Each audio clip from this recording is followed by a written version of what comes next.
El tío Pablo se solazaba con los niños chilenos que algunos incautos le llevaron para que los rescatara de la miseria y el abandono. A nadie parecía importarle que algunos pequeños hubieran sido robados a sus familias campesinas. El tío Pablo se las arreglaba para mantener amaestrados a la justicia chilena, a varios amigos empresarios, a militares, a abogados, policías, a dóciles funcionarios públicos y a políticos cuya inocencia lindaba en la estupidez. Pero el tío Pablo fue uno de los sujetos más perversos que ha pisado tierra chilena, y bajo su férula, tolerada por sucesivos gobiernos, se produjeron crímenes abominables.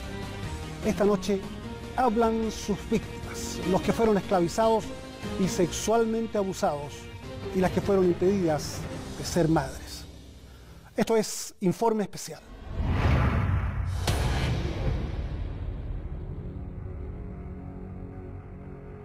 El peor criminal que ha vivido en Chile fue considerado también un profeta, un mensajero divino y hasta una encarnación de Jesucristo.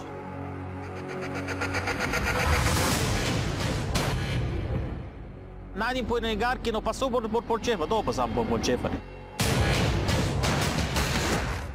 Yo gritaba, mi papá, mi mamá, que me ayude. Tus papás nunca van a llegar y nunca te van a sacar aquí. Mi marido me preguntó, oiga, Erika, ¿cuánto tiempo tenemos que esperar hasta que nos traigan hijos? Corría el rumor de que los niños adoptados eran niños de madres solteras y desde ese punto de vista ya tenían un estigma en la frente que no se lo han borrado hasta el día de hoy.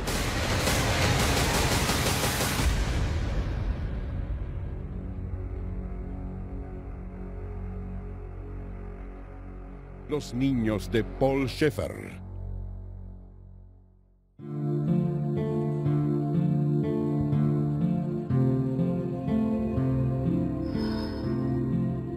Hace 30 años, estos chilenos eran unos niños.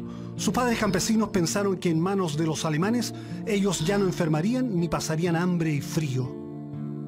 Algunos simplemente fueron secuestrados. A una madre soltera se le dijo que su hijo había muerto y a él que su progenitora lo había abandonado.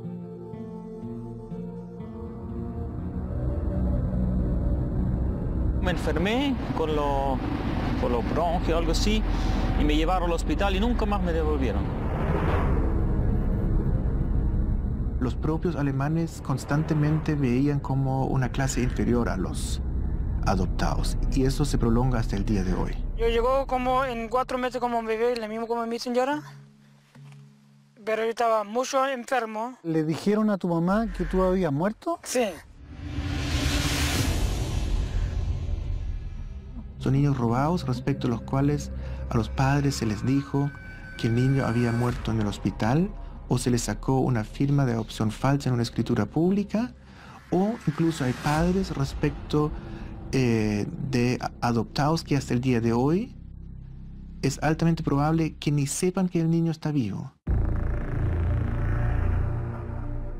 La ambigüedad caracteriza a estos chilenos que balbucean el castellano. Alemanes de segunda o tercera clase, arrebatados de sus humildes familias, trasplantados a vivir en una burbuja de alambre de púas y mirados como extraños en su propio país.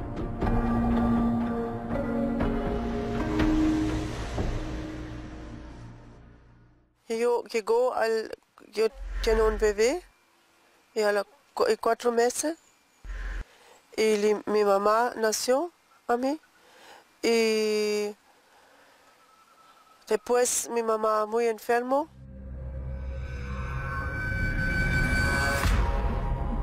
También llegó quien sería su esposo 30 años después.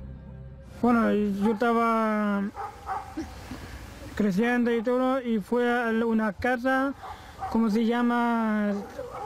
Puro para los niños, aparte de las mujeres. Era muy fácil en esa época porque todas las autoridades y funcionarios públicos tenían en alta estima y le debían muchos favores mutuos con el régimen de Schaeffer. Y en ese sentido, Schaeffer hacía y deshacía en el registro y en el juzgado de Parral.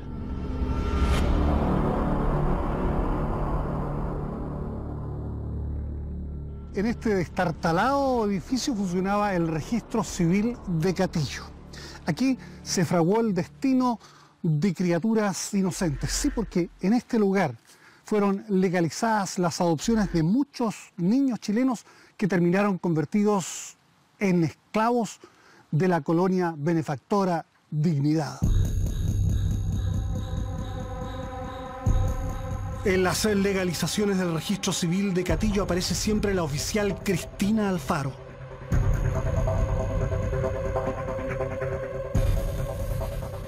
Nunca recibí ningún tipo de favores, si usted se refiere a favores especiales, no, nada.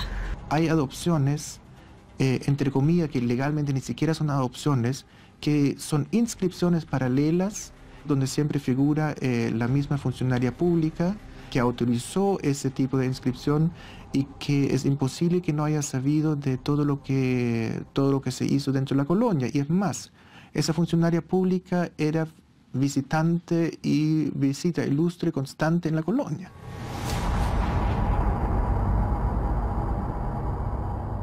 La responsabilidad netamente de todo ese tipo de cosas recae solamente en los tribunales de justicia. ¿Usted nunca estuvo en la colonia de Dignidad? Sí, sí. Yo no lo niego. Sí, no puedo negar que no estuve. Sí, pero no con favores como usted me la pregunta que usted, ¿no? ¿Estuvo invitada o estuvo...? No, en el hospital. Necesitaba una cesárea urgente y me la hicieron allá. Ya, no le mandaron regalos, ni cúgenes, ni nada de esas cosas que se acostumbran. No. Sí, para eso yo no ganaba tampoco si quería comprarme un cujen. Claro, yo no me iba a vender por un cujen. A la entrada de Dignidad hay un templo católico al que pocos concurren, mucho menos los alemanes de la secta regida con mano de hierro por Paul Schaeffer. Paul fue un niño algo torpe que jugando con un tenedor se arrancó un ojo y por ello usaba una prótesis. Enfermero militar, se diría después que perdió el ojo en combate. Escaló como pastor, cautivando a personas iletradas y también a talentosos profesionales que construirían en Chile un imperio agroindustrial. El Paul Schaeffer degradado de sus últimos años fue un pálido reflejo de quien fuera para los colonos un guía inspirador, misterioso y enérgico que hacía producir la tierra pedregosa, que los hacía trabajar y cantar y que tenía algo sobrehumano. Él preguntó, ¿saben ustedes quién soy? Entonces uno dijo, eres un profeta. El otro dijo, eres Jesús. En Alemania hubo denuncias de abusos sexuales en su contra. Probablemente eso lo impulsó a migrar a Chile, donde quedó al margen del escrutinio de cualquier autoridad. Nadie fiscalizó lo que ocurría con los niños, ni si se respetaban los derechos personales en la colonia. Nadie revisó su contabilidad. La colonia creció como un estado autónomo y autárquico, imponiéndose la voluntad del caudillo religioso, un homosexual pederasta compulsivo que despreciaba a las mujeres. La mayor parte de los 70 jóvenes y niños que llegaron con Schaeffer fueron violados o abusados. No reclamaban porque les parecía algo normal.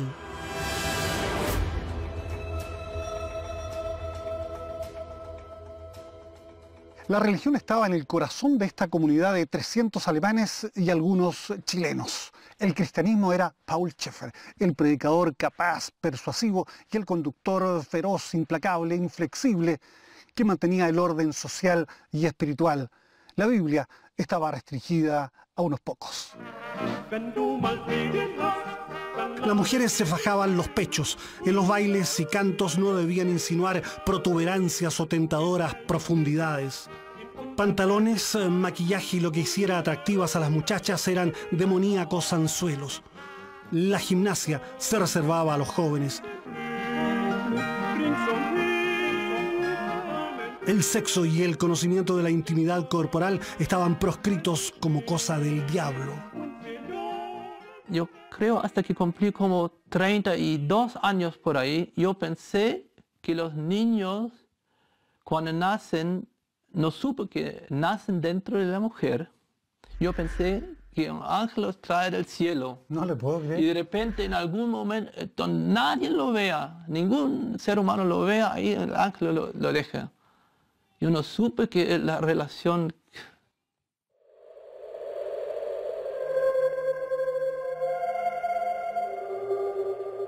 Parece increíble, pero nadie hablaba de sexo ni de las funciones de los genitales. En el remedo de escuela no había educación sexual y siempre que lloviera se enseñaba lo básico, alemán, matemáticas, algo de ciencias. El trabajo era lo importante.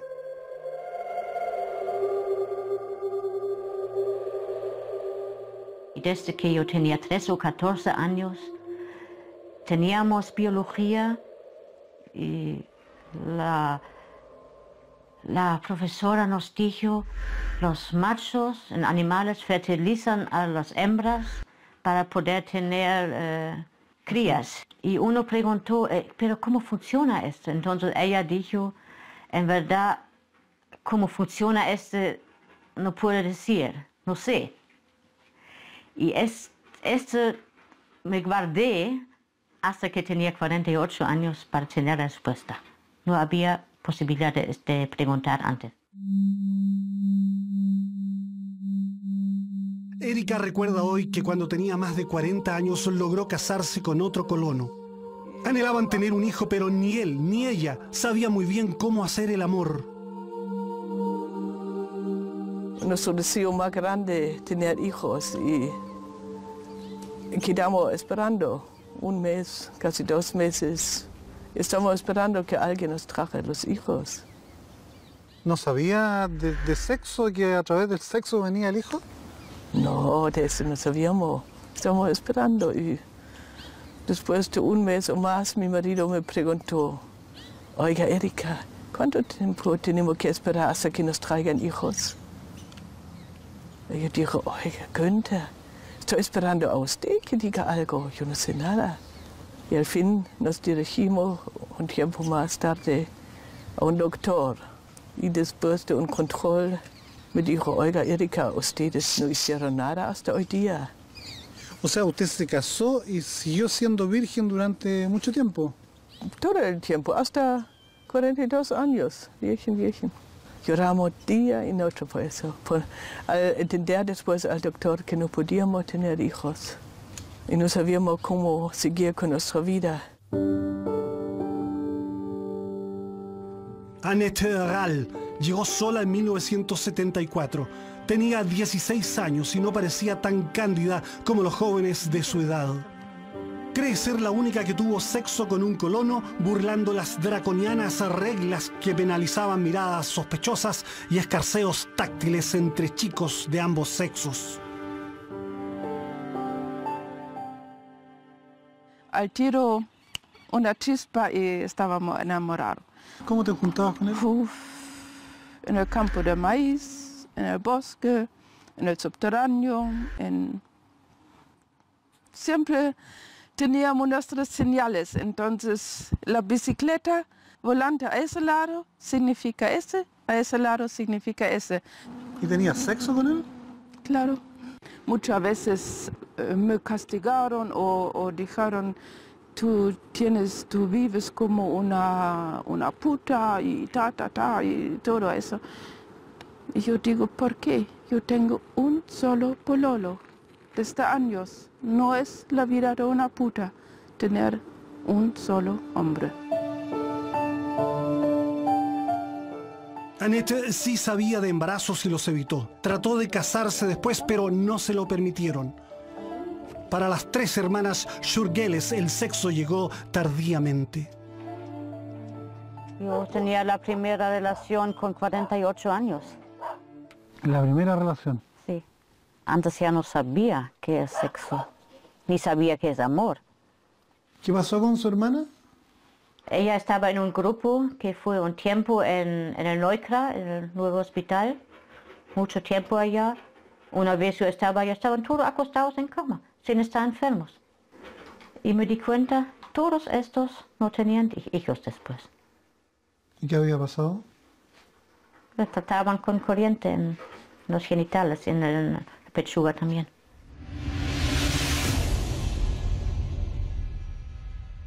resolvían con calmantes y tranquilizantes todo intento o el interés sexual. Nunca hablé con una niña a los 40 años. Nunca. Las niñas de repente cuando nos juntamos, viene ahí el grupo de niños y nosotros los jóvenes miramos derecho, ni saludamos ni nada. Y yo recuerdo un joven, cuando cortamos los césped allá en la casa de huéspedes, y enfrente, al fondo, había la casa de las niñas. Uno de los jóvenes miró para allá y otros lo vieron, yo incluso, y con palo lo pegamos porque miró a la casa de las niñas. Horst está casado con Helga y tienen 2 hijos. Es un apicultor consumado en Villa Baviera y un padre amoroso y permisivo. Llegó a Chile con poco más de 2 años de edad. Se transformaría en un fanático seguidor de Schäfer y también en víctima y verdugo en los castigos. Si a uno le tocaba, pobre joven, todos se tiraron encima, incluso el que no pegó, no participó, el Schäfer lo llamó, ¿y tú? ¿Y qué haces atrás? Ah, tienes mala conciencia, ven para acá. Entonces empezó la cuestión con él. Algunas esposas de lugartenientes de Schäfer procrearon, pero la aridez femenina se extendió. No hubo matrimonios nuevos ni tampoco nuevos hijos.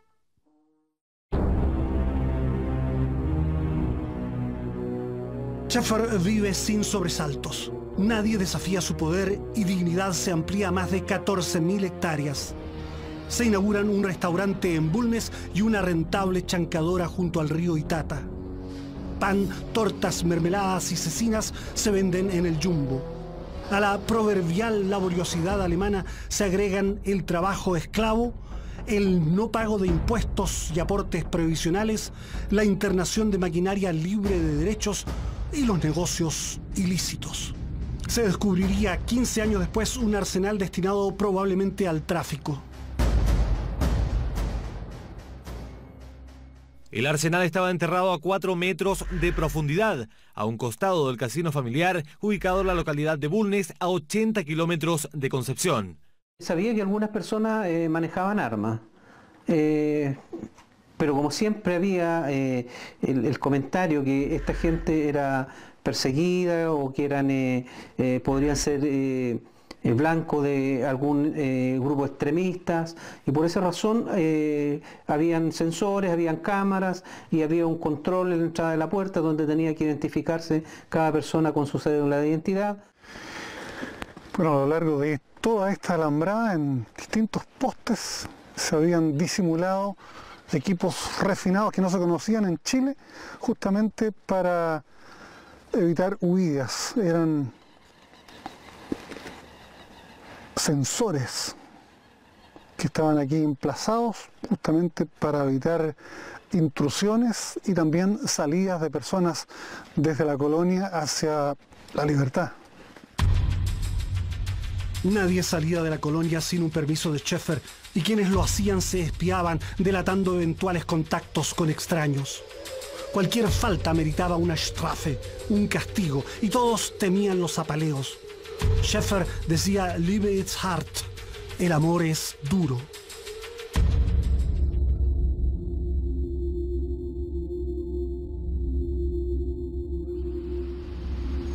Dos veces Efraín trató de matarse. En el hospital fue obligado a tomar sedantes que terminó rechazando. La doctora Gisela Sebald, madre adoptiva de Iris, era quien aplicaba electroshocks y prescribía drogas que embotaban a los que enfrentaban a Schäfer. Y ahí más adelante empezó la hueá que me empezaron a inyectar la cuestión. Y lloraba, yo lloraba ante el HOP, pidiendo que me cortan esa cuestión porque no pueden obligarme. Pero ahí, por eso digo, uno vive en cautiverio.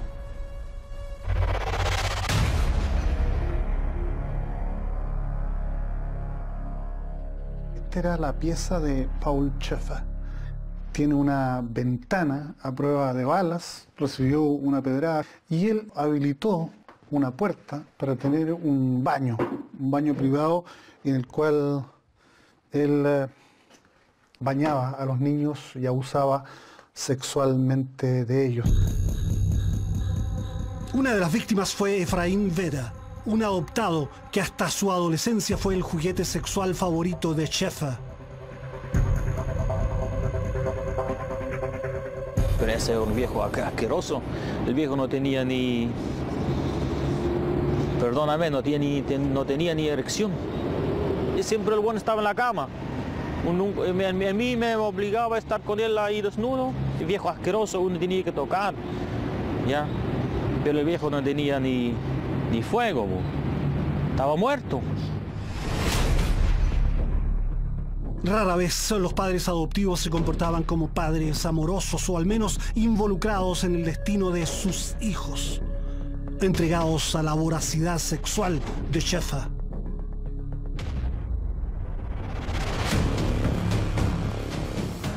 En 5 años, cuando yo estaba 5 años, ahí empezó, como él. ¿Cómo tu dijo? Sí. Y fue hasta tuchando completo.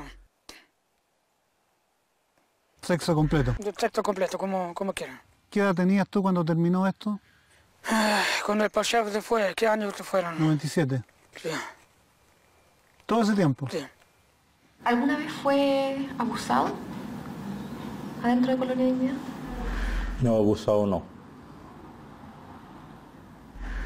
En ese sentido no me gustaría hablar delante de la cámara. ¿Le tocó vivir situaciones complicadas? Sí. ¿Con Paul Sheffer? Sí.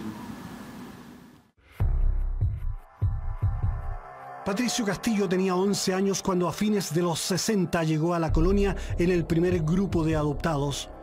Su madre, mujer soltera y con 3 hijos, pidió que acogieran a 2 por 4 años.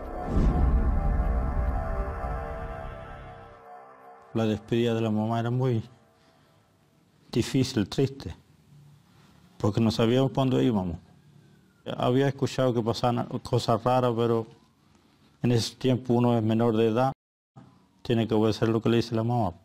Todos los años venía a verlo, pero nunca, después de todo, los que andaban para allá, para los brujos, como llaman por aquí, para otros lados, no los veía, ¿no? ¿Nunca en todos esos años los pudo ver? Nunca. ¿Solo de lejos? Solo de lejos. Sheffer no estaba dispuesto a devolver los chicos. Yo le pregunté a esta persona, yo quiero visitar a mi mamá, a Sheffer, y él me dijo, creo que está muerta. ¿Pero en qué cementerio estaba? No sabía darle razón él. No sabía dónde yo estaba enterrada para ellos irme a ver allá. Patricio se reencontró con su madre 36 años después. Sheffer tenía, hay que decirlo, una predilección por los niños morenos. Y yo creo que de ahí viene todo el tema de los niños adoptados. Cuando él te llevó a la ducha, al baño, ahí empezaron las tocaciones. Al buen le gustaba tocar. El Polchef también dijo, el que se toca solo es un pecado. Entonces yo no me puedo tocar solo. Tengo que avisarlo a él que quiero tocarme. Los colonos fueron separados por sexo y edades, y el trabajo, definido como Gottesdienst, servicio a Dios, marcó la presencia teutona en esta área precordillerana. Los niños eran trabajadores esclavos que con suerte aprendieron las operaciones aritméticas básicas y algo de distorsionada historia. Años después, en el casino familiar de Bulnes, celebraban el Día de la Madre y los amigos de Dignidad se conmovían con versos dedicados a las mamitas. Madrecita, vengo a ti porque es tu día. Pero todo era mentira. De mí esta poesía. Es verdad, te contristé en algunos días. Cuando venimos para acá, no estuvimos nunca ya con nuestros papás en la familia.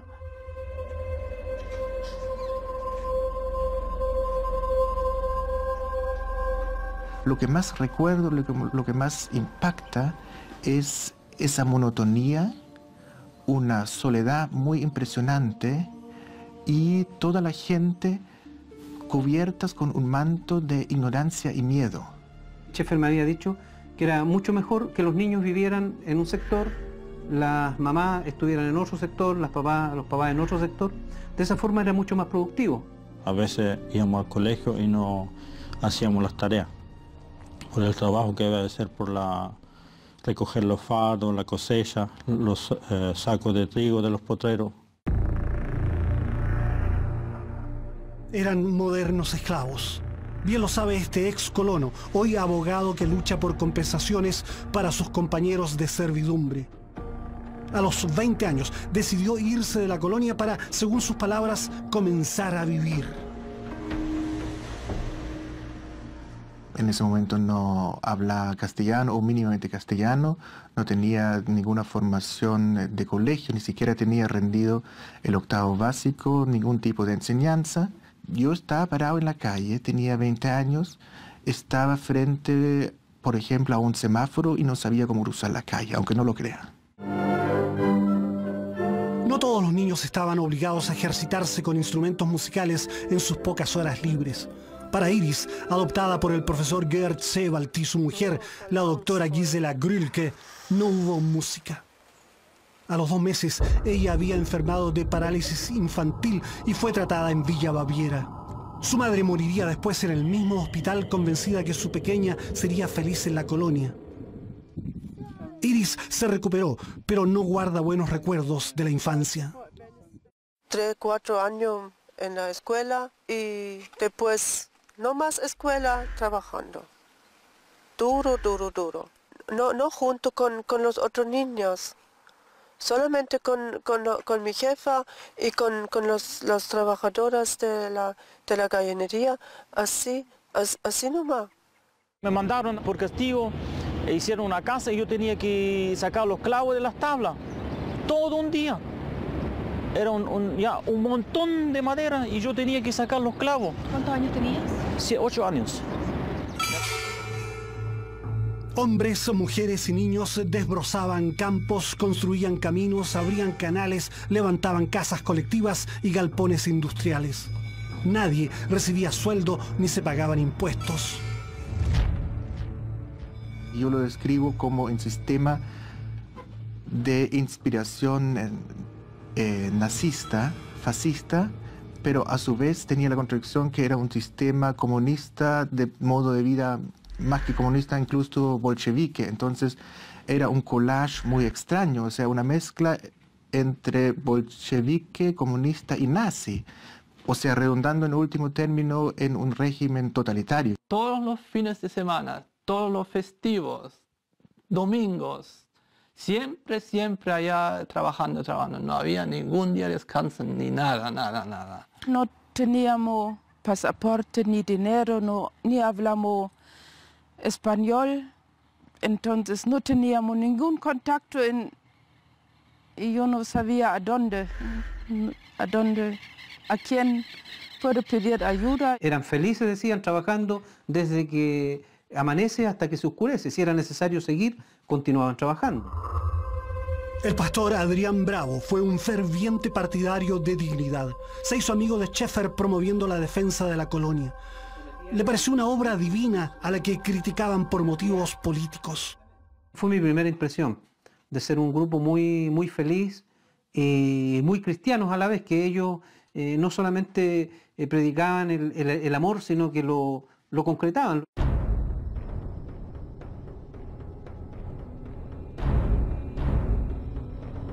Progresivamente Dignidad se transformó en un campo de concentración. Matrimonios separados y niños más pequeños a cargo de tías. Los jóvenes dormían en camarotes colectivos con puertas siempre abiertas. Nadie fraternizaba. Efraín y Franz, 2 niños chilenos adoptados, vivieron 20 años en la colonia ignorando que eran hermanos. Efraín nunca me dijo que él es mi hermano. Y cuando lo dijo, fue ya muy tarde. Franz es un nómade. Junto a su mujer, la alemana Ingrid Schurgeles, salió de la colonia en el 2003, llevando desde entonces una vida azarosa e itinerante. buscando siempre elaborar el campo y cultivar sus propios alimentos. Ahora, un agricultor los acogió cerca de Pencahue. A los 10 años y cansado de la miseria, había pedido a su madre que lo internara en dignidad donde ya estaba su hermano Efraín. No le faltó el pan ni la cama, pero le sobraron las reglas, los azotes, las pastillas para dormir y las inyecciones. La cantidad de jeringas que yo recibí, se puede decir que las partes traseras estaban tan duros que después cuando se colocaba una jeringa así, se doblaba. No entraba, tenía que ser fuerte para adentro. El espionaje permitía a Schäfer saber lo que decían y lo que soñaban los comuneros.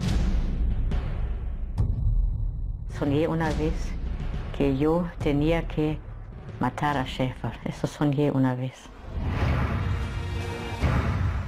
Soñé una vez que yo tenía que matar a Schäfer. Eso soñé una vez. Pero no confesaste, Sí, no confesó ese sueño. Confesé. ¿Cómo? Yo anoté y daba el papel a Schäfer. Y yo vi a Schäfer después observando, harto preocupado.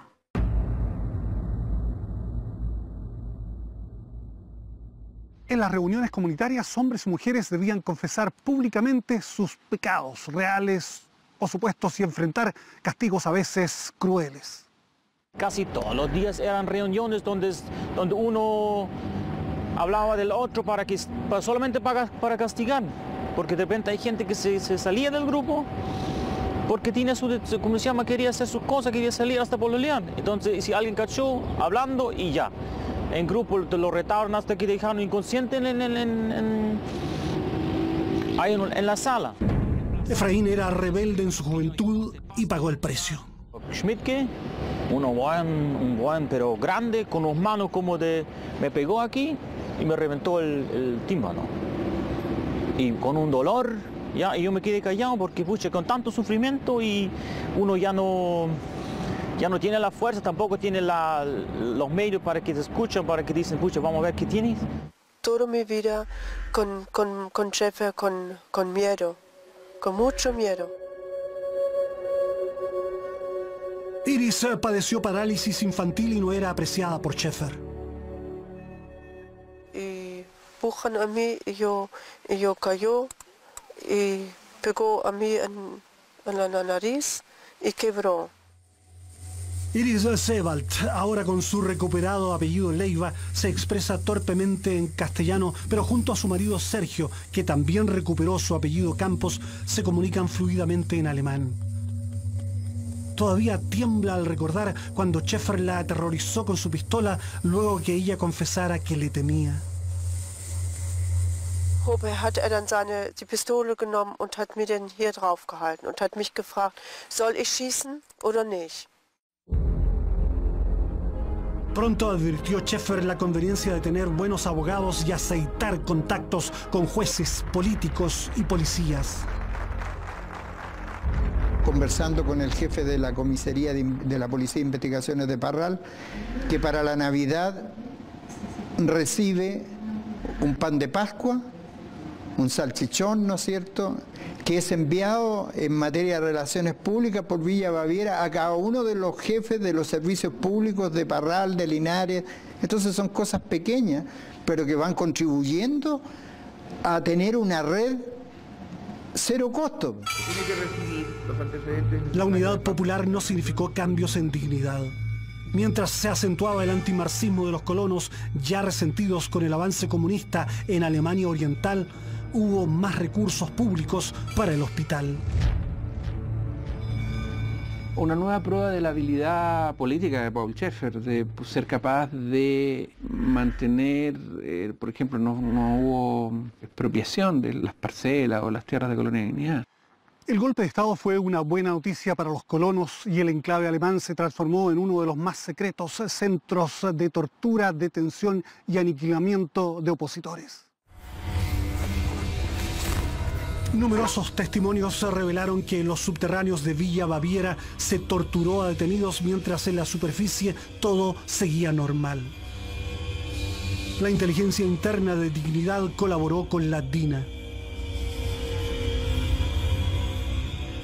La séptima región es uno de los pocos lugares de Chile donde no se encontró evidencia física de los cuerpos de los detenidos desaparecidos. Con el apoyo de un escuadrón de hábiles abogados y empresarios de la región, Schaeffer dispuso el traspaso de bienes a distintas sociedades anónimas gestionadas por sus hombres de confianza. Desde los primeros desencuentros con el gobierno de Eduardo Frei Montalva, la colonia tenía un enemigo declarado, Patricio Aylwin. Al retornar la democracia a Chile, el otrora senador se convirtió en presidente de la República. Aylwin canceló la personalidad jurídica de la colonia, pero los bienes que deberían pasar a una corporación bautista ahora pertenecían a particulares. Nada podía hacer el Estado chileno, excepto privar de medios al hospital que funcionaba con dinero fiscal. Ellos nos decían que la campaña que había política en contra de Colonia Dignidad era con el único fin de terminar con el hospital y nosotros íbamos a quedar sin atención.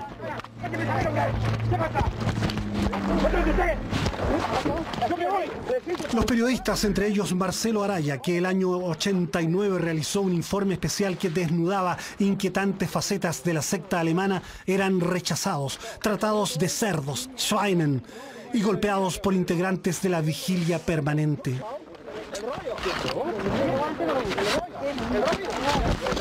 Yo pensé, eso es lo más cochino, lo más sucio. Los que inventan más mentiras son los periodistas. La mugre, el periodismo. Así pensé, yo estuve 100% convencido.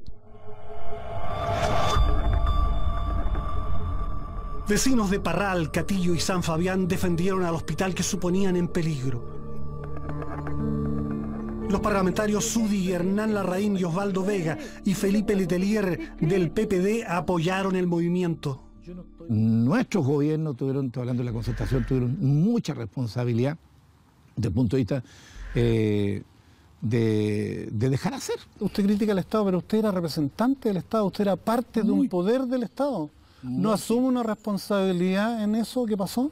Hoy día te digo sí, que fuimos engañados, sí, que me compré el cuento de que había que defender el hospital porque son miles de campesinos, de campesinas que no tenían acceso porque el Estado chileno les negó ese mínimo derecho a la salud, sí, pero hoy día no lo haría.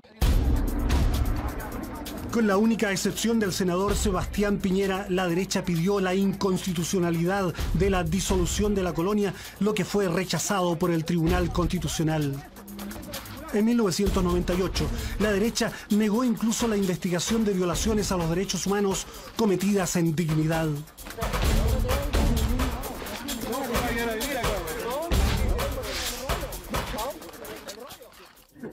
El operativo policial recibió duras críticas por parte de parlamentarios que reconocen su amistad con los dirigentes de Dignidad o Villa Baviera. Con centenares de efectivos de investigaciones, con decenas de automóviles, con metralletas, con violencia innecesaria. Eso, obviamente, forma parte de un montaje, de una campaña. No se hace. El país tiene problemas de seguridad gigantescos en muchas partes, pero no. Aquí, operativos desde Santiago, desde la séptima, la octava región, prefecturas de investigaciones, una cosa realmente inédita, se destina arteramente en contra de esto. ¿Alguien me quiere decir que es porque hay la denuncia de un menor en contra de un abuso de una persona determinada?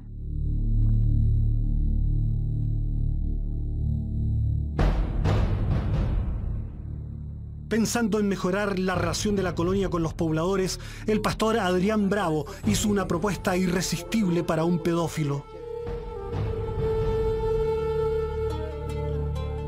Le propuse a Schaeffer trabajar con los niños para poder involucrar más la gente del sector y poder trasladar a estos niños los días sábado y domingo donde ellos prestaban la locomoción. Se llegó a una cifra de 2000 niños entre sábado y domingo que llevaban. Y Schaeffer de ahí ofreció a los niños, algunos que él escogió, un internado intensivo donde iba a tenerlos para darles educación, darles la alimentación, darles vestuario. Y ahí fue como Schaeffer empieza a escoger estos niños y abusa de ellos. La remolona justicia chilena se movió por fin cuando se presentaron 27 denuncias por abusos sexuales a menores. Los volantes injuriosos proliferaron contra Bravo. Los allanamientos fueron resistidos por chilenos y colonos fieles al delirio mesiánico sexual de su líder. Pensamos que ahora es un ataque en contra de nosotros. Y el jefe era como uno de los más cercanos a Dios y lo defendimos, pero al máximo. ¿Y estaban dispuestos a defenderlo con la vida? Sí, bueno, hicimos todo, el esfuerzo contra Carabineros, PDI, hicimos todo.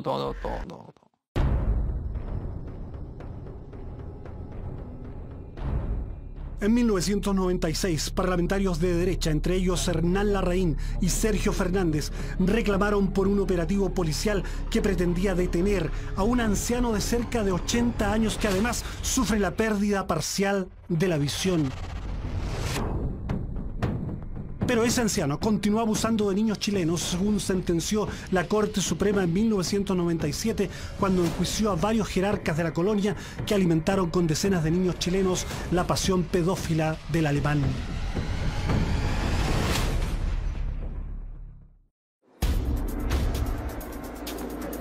Informe Especial intentó entrevistar al senador UDI Hernán Larraín y al diputado del mismo partido Ignacio Urrutia. Ambos se negaron a formular declaraciones para este reportaje. El andamiaje religioso, político, legal de la colonia siguió derrumbándose cuando Tobias Müller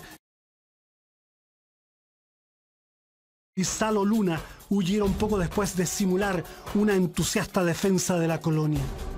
Sus testimonios revelaron la dimensión del oprobio desvelado por la policía. Para confundirnos nos cambiaban hasta la posición de los árboles, colocaban elementos de utilería. Con eso nos encontramos nosotros y con gente que actuaba como con comunicaciones. Este es un tubo de PVC cubierto de plumavit y está pintado, simula un tronco de árbol. El falso tronco se emplazaba junto a los bosques y a la red de alambradas acústicas.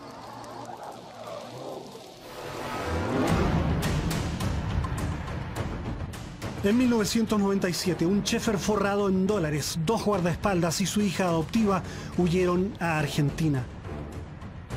Detenido en una parcela cerca de Buenos Aires, fue enviado a una cárcel chilena donde murió en el 2010. ¿Cuánto dinero sacó de Dignidad?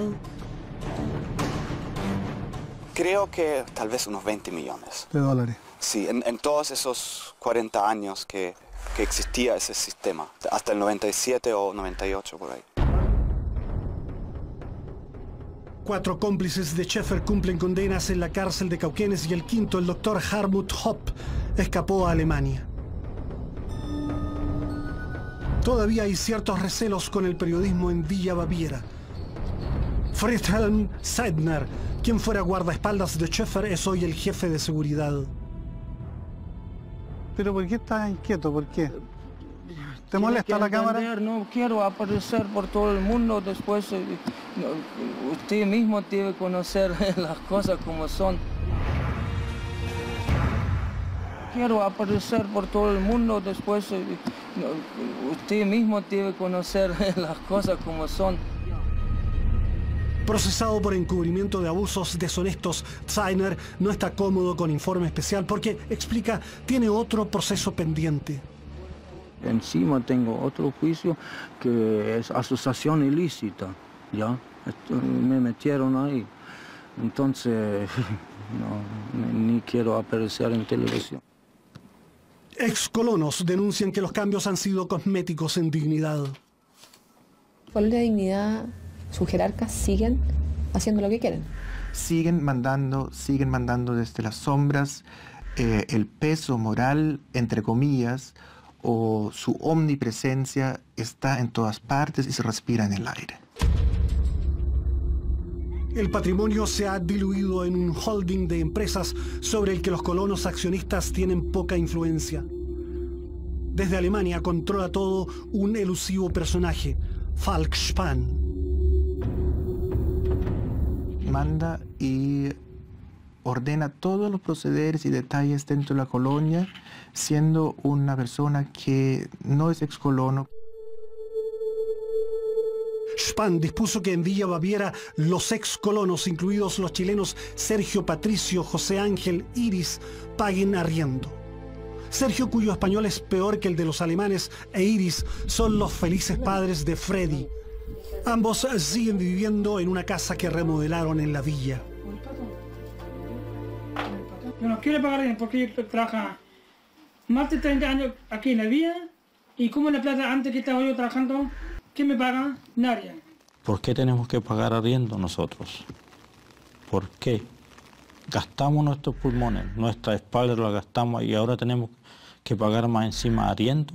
He trabajado 45 años aquí sin ni un peso de sueldo. Hoy día las empresas nos cobran a nosotros que nosotros paguemos el arriendo de las habitaciones de las casas que nosotros construimos. Las empresas no compraron nada, ni nos dieron ni un peso.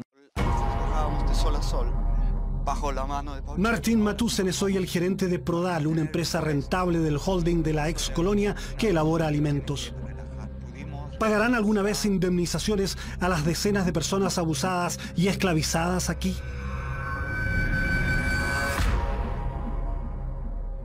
Mira, si se paga tendrá que pagarse a todos, no. Mira, yo también soy chileno, aunque tengo apellido alemán, y no creo que hay chileno que haya sufrido más que la otra gente chileno-alemana que estuvo al lado. Si hay que indemnizar, todos tendríamos derecho a una indemnización. La explotación turística ha comenzado con apoyo de la Corfo y Cercotec. Un campo de concentración, un campo de esclavos, donde se cometieron todas las atrocidades que uno se puede imaginar, donde se cometieron delitos que ni siquiera salen en el Código Penal. Hoy día está transformado en un centro de turismo y más encima el Estado chileno, a través de Corfo y créditos y instituciones como Cercotec, subvencionan el turismo y le da plata a la colonia, y a la colonia no le falta plata. Desde que logramos... Matussen anuncia un memorial en Villa Baviera que recordará a los torturados y asesinados.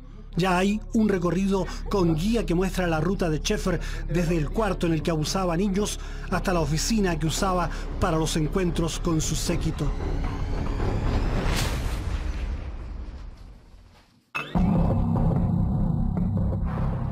Resulta inquietante deambular por los subterráneos de Villa Baviera, donde hay una suerte de museo que mezcla los logros de los colonos y la realidad de un campo de concentración.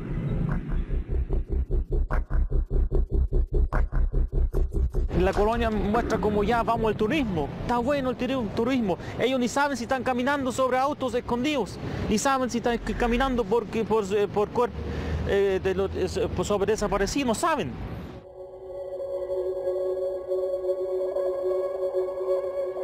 Aún no hay indemnizaciones para las víctimas de abusos y esclavitud.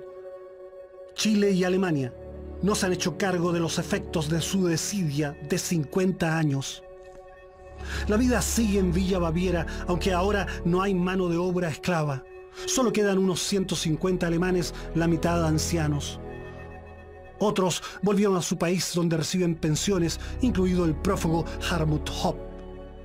Algunos iniciaron emprendimientos en Chile y unos 40 siguen activos en la villa y en el restaurante de Bulnes, operado principalmente por chilenos. No somos tontos. Yo pienso, si la Villa Baviera me da mi parte que me corresponde, entonces yo voy a salir súper bien aquí en Chile. En ese predicamento están también los chilenos que viven aquí, pero hay otros que fueron abusados por Schäfer, que van a la deriva y que pese a todo sobreviven. Gracias a Dios, todas las personas que me han tocado, que me entendieron por qué pasé y no me quieren como el resto de los chilenos siempre dicen Paul Schäfer, Heil Hitler, wea, estúpidos, ¿ya? Porque no saben que uno ha sufrido. Llevo una desgracia de este país en mi persona, sin haber dañado a este país. Yo soy parte de casi 40 años de esclavitud.